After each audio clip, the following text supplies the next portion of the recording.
What are the contents of a naloxone or Narcan antidote kit for an opioid overdose?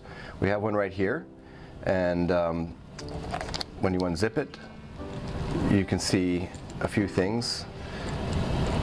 These are the ampules that contain the actual drug itself. This is a barrier mask used for respiratory assist. These are sterile gloves. An alcohol wipe is behind there. And then we have our syringes. So the idea in this situation is the syringe is used to, with the needle attached, is to draw the fluid up from the ampule here and to inject it. That's the basic idea. Finally, there is a card here that gives instructions. The main things are to stimulate the person, try to wake them up. If they're not, then to protect their airway, give some rescue breaths, ventilate, and then to finally give the intramuscular injection.